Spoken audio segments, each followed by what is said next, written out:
வாழ்க வையகம், வாழ்க வளம். குரு வாழ்க, குருவே துணை, குருவின் அடிப்பற்றி. அன்பு நிறைந்த சகோதர சகோதரிகளே,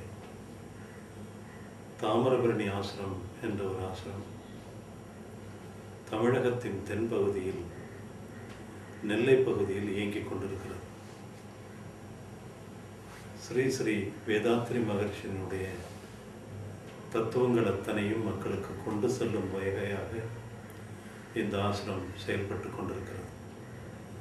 தமிழக மக்கள் மட்டுமல்லாது பிற மாநிலங்களிலிருந்தும் மக்கள் வந்து இதை பயன்பெற்று செல்கிறார்கள். பல யோக அபியாசங்களில் தன்னை ஈடுபடுத்தி தன் அக வாழ்வில் தன்னை நிலைநிறுத்தி கொண்டு வாழ்ந்து கொண்டிருக்கிறார்கள்.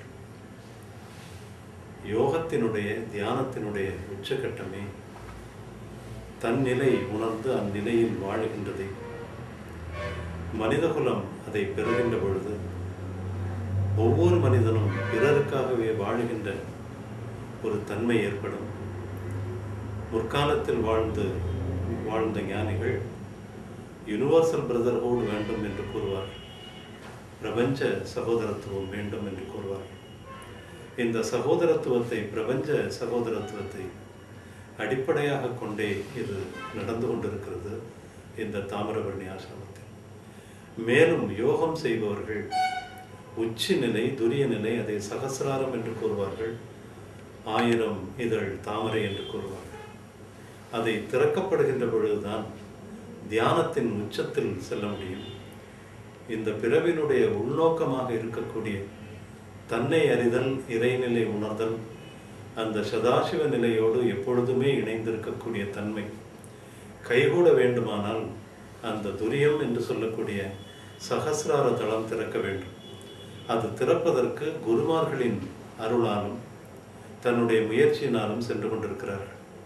அதை எளிதாக்குவதற்காக முற்காலத்தில் நமது மூதாதையர்கள், முற்காலத்தில் வாழ்ந்த சித்தர்கள் பல வழிகளை ஏற்படுத்தி வைத்தார்கள்.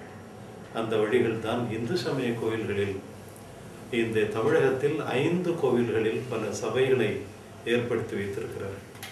சித்திர சபை என்று குற்றாலத்திலும், தாமிர சபை என்று நெல்லையிலும், பொற்சபை என்று சிதம்பரத்திலும், வெள்ளி சபை மதுரையிலும், இன்னும் ரத்ன சபை சென்னையின் அருகாமையில் இருக்கக்கூடிய ஒரு கோயிலிலும் ஏற்படுத்தி வைத்திருக்கிறார்கள். ஆனால் அது யோகிகளுக்கு இதுவரைக்கும் பயன் கொடுத்ததா என்றோமேயானால் அது ஒரு கேள்விக்குறியாகவே இருக்கிறது. யோகிகள் அதை பயன்பெறும் போதுதான் அது சக்தியை ஈர்த்து கொள்ள முடியும். அதை அடிப்படையாக கொண்டு இந்த தாமிரபரணி ஆசிரமத்தில் ஒரு சபையை தோற்ற இருக்கிறார்கள். அதனுடைய நாமம் தாமிர துரிய சபை. அந்த தாமிர துரிய சபையில் உள்நோக்கம் யோகிகள் தன்னுடைய உச்ச நிலையை எய்த வேண்டும். தாமிரத்தை பற்றி நாம் அனைவரும் அறிவோம்.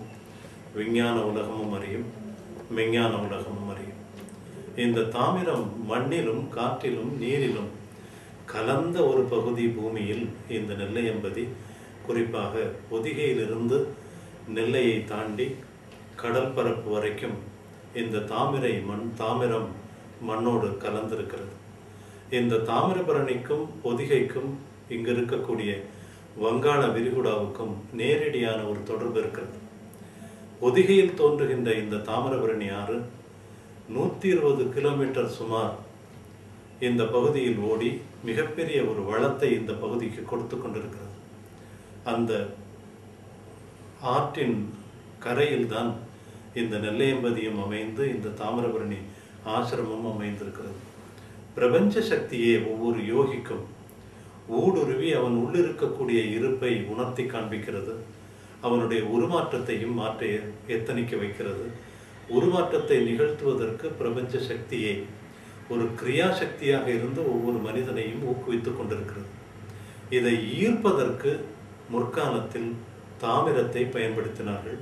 இக்காலத்தில் தாமிரத்தினுடைய தன்மையை அறியாது அதை மருந்துக்கு மட்டும் அல்லது மற்ற விஞ்ஞானபூர்வமான செயல்பாட்டுக்கு மட்டும் வைத்துக் கொண்டிருக்கிறார்கள்.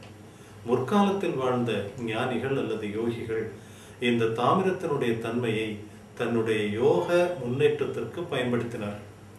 அந்த பயன்பாடு தான் இன்று நாம் கோயில்களில் பார்க்கக்கூடிய கோபுரத்தின் மேல் இருக்கக்கூடிய கலசத்தை தாமிரத்தால் சூழ்ந்து கவர்ந்து அதை மூடி வைப்பதற்குரிய உள்ள அர்த்தம், ரகசியம் என்னவென்றால், பிரபஞ்ச சக்தியை, இந்த உலகம் முழுவதும் இருப்பது சக்தி, பிரபஞ்சம் முழுவதும் இருப்பது சக்தி, மனிதனும் ஒரு சக்தியே, மனிதனின் உள்ளும் இருப்பது சக்தி. இந்த சக்தி பராசக்தியோடு இணையும் போதுதான் மனிதன் தன்னை தெரிய தொடங்குகிறார். அந்த சக்தியை, பிரபஞ்ச சக்தியை ஈர்த்து அதன் கீழ் வாழுகின்ற மனித குலத்திற்கு கொடுப்பதற்காக ஒரு தந்திரத்தை ஏற்படுத்தினார்.